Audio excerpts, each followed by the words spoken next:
I don't want to watch the whole thing here, but I mean, the tricolour is not the flag of our country. We have to accept it. It's the flag of Freemasonry.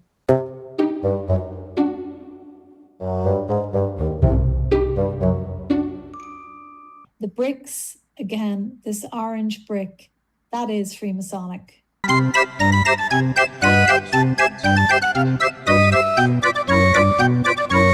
You might as well, you'd actually get a better reaction out of that wall. I really do feel that it's going to collapse, and then there may be an opening to take back this country.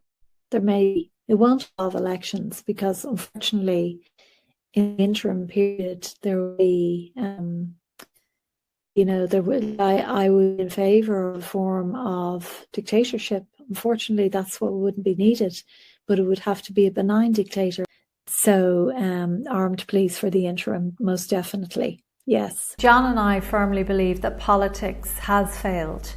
That politics is not the answer, but if this moment is achieved where the people in Leinster House have no choice but to stand down, maybe because when they come back in a couple of months' time, that sufficient numbers will surround the Dáil until such time as they leave, and leave permanently.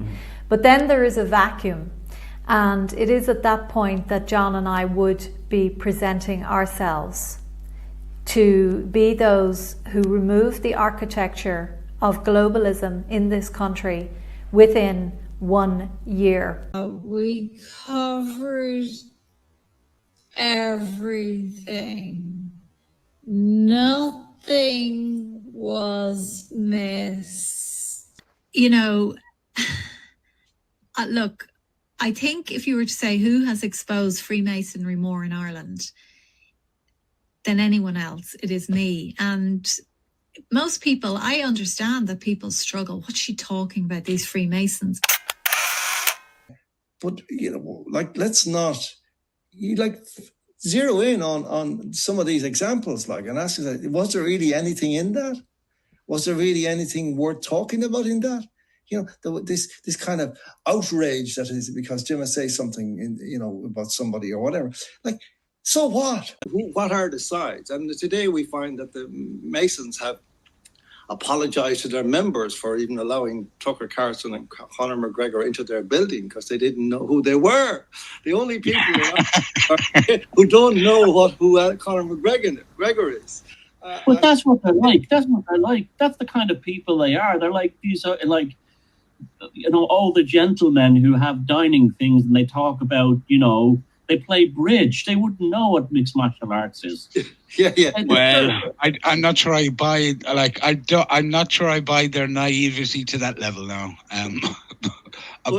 That, but it is certainly a weird response. The fact that they've gone to the trouble of issuing a statement, and the mainstream media have carpet bombed social media today with this statement as the poor. It's almost like the poor Freemasons have been, Yeah. It's extraordinary, really. I mean, but the only people who really would have been in any way kind of electrified would have been people within the freedom movement, for want of a better term at this stage. This is their hobby, finding clues like this and pursuing them to the nth degree and making connections which aren't there, but making them anyway. And so I don't see who would possibly have gained. What was the point? I think what Thomas says is entirely plausible. The people, the Americans who made this working for Tucker Carlson, who made this arrangement, they might have made a few inquiries. Are there any halls for rent in Dublin? And they said, there's one here, there's this place on Molesworth Street. Great, sounds good. And, that's about it, I think. But you're right, Jerry. I think that it has muddied the waters a lot, and it has kind of coloured the whole thing from the beginning. And, this is a very interesting situation that we're in. I'm an investigative journalist based in Dublin, and most of my work has been around investigating corruption within the institutions of the state in Ireland. In the past, I would have written quite a lot on the fate of refugees, and I'm talking about genuine refugees, and to the point that I actually won a national campaigning award for my work on the rights of asylum seekers. We can call them bots, the Black Thumb Tour. Now, you and I don't know one black man from another, obviously. That's one of the problems we have as Paddies. We do think they all look alike. That's so racist, isn't it? It's terrible to be a racist, but let's face it. So I would believe that, and I said this in my Substack that I published yesterday, that they're bringing these migrants on tour. The migrants are actors as well. And it's the same batch every time that land in. If you win in the Journalist of the Year, for example, or something like that, I mean, that's only for the most obedient, the most craven hack they could find that year. That's how sad it is. I mean, it's awful. I don't know what happened to Justin Barrett, but he was one of the best. They always, best public speakers. This is your Ordo Abkeo 3322 account. You're saying this. Justin Barrett was invented from the beginning, and they often produce great orators throughout history. They often produce them. And look at Pierce, Freemason, great orator. Look at Daniel O'Connell, great orator. Look at John Walters, great orator. Look at all of them, Collins, Dev. They all had the ability to make great speeches, but if you scratch beneath the surface. And if you want to try to be moderate, try being Charlie Kirk. You see, if there was anybody in that shouting crowd of lesbians over there who actually had a gun, I would be holding my neck right now. And that's what they would like. Charlie Kirk was about as moderate a conservative as you can be. But they murdered him anyway. Please don't tell me Justin Barrett's wife celebrated Hitler's birthday with a cake with her children. Please tell me that did not happen. Please tell me it didn't. Looks like it might have, but... How did you celebrate the Führer's birthday yesterday? We were calculating he would have been about 134. Correct. Yeah. Well, we put some videos relating to it, so that's what we did. You've had some fantastic videos up, Jim, recently. Like, they're always great. They're unmissable. But some of the ones in the last few days about Hitler. I mean, one of the things that I have been amazed at since I had my awakening about Second World War and Hitler, the amount of love that is out there for him that I was not aware of. I can't believe I've really got to this point in my life where I did not know how many people had this enormous, all around the world, these fan clubs he has. It's extraordinary, the amount of love and affection that is there for him. And I love to talk about him now because I know it drives the enemy crazy. But as you described him, Jim, the most hated man since Jesus Christ. Hitler, on the other hand, he had nothing to do with the Holocaust. He had nothing to do with it. He wasn't killing anybody like that. He wasn't exterminating people. He wasn't doing any of that. So how can you, on one hand, disagree with the Holocaust narrative, but on the other hand, disagree with a man who was a great man that was trying to lead the German people out of a disaster, and then Yeah. So let me believe in, and you are against the Holocaust, Right. but you don't like Hitler. Right. But yet Hitler he wasn't responsible for the Holocaust, and the Jews, either way, they're going to hate you no matter what. So you're trying to. I'm looking at it this way. You're trying to ingratiate yourself to people by saying you hate Hitler. When I'm saying that's not trying the way to to go. ingratiate myself at all. When did I try to ingratiate myself? Let me give you your argument, Jim. Because you disagree with the Jews, Mike, you have to agree with Hitler. So explain to me why you think Hitler was a bad guy. This is ridiculous. Let's contemplate the ridiculous nature of your statement. Should I say it again?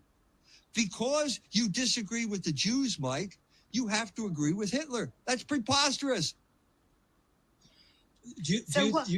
Set out your stall as to why you believe Adolf Hitler was a disaster for Germany. Set out your stall.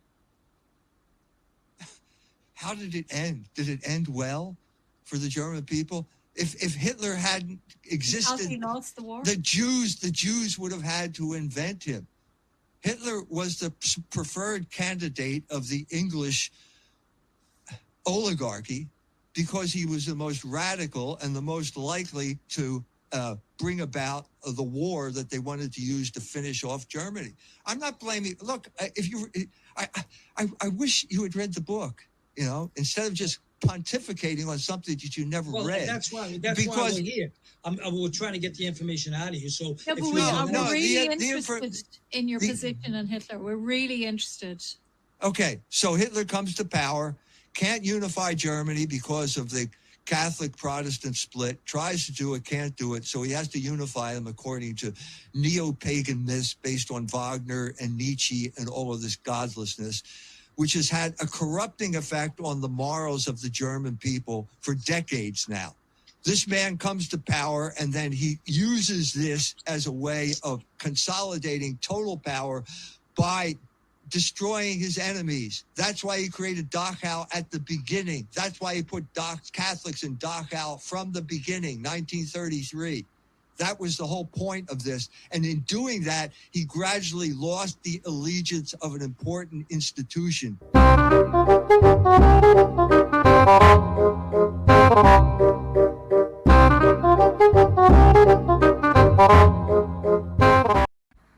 Hitler started massive youth, here's Dan now. Well, I'm not sure about that.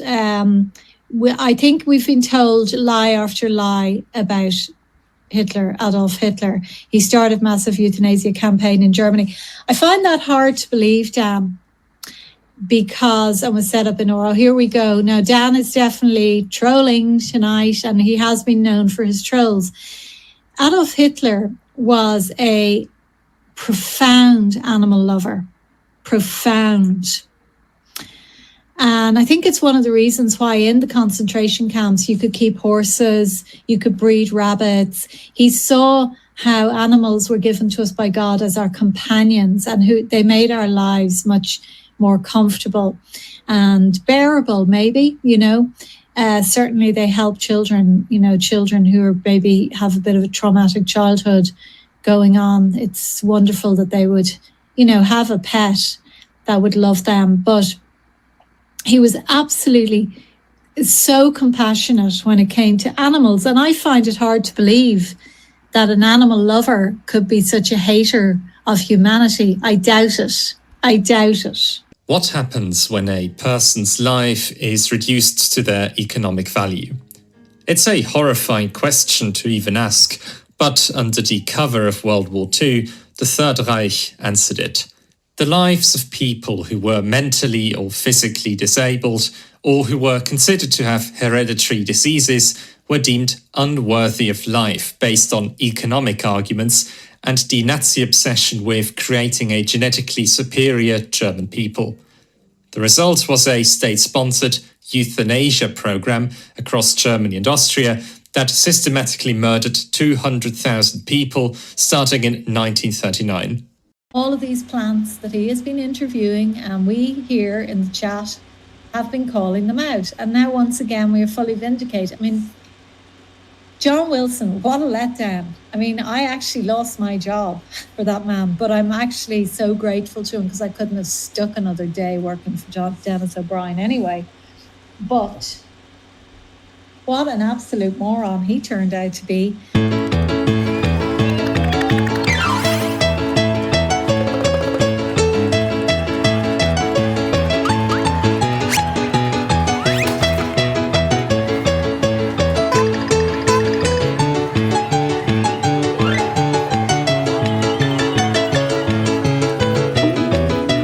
They're all stabbing each other in the back now, which is absolutely hilarious. What's your favorite? your favorite Gaza video of the week? We're going to indulge you. Here, the Gaza kids, they're putting makeup on kids, and see they're training kids to be crisis actors.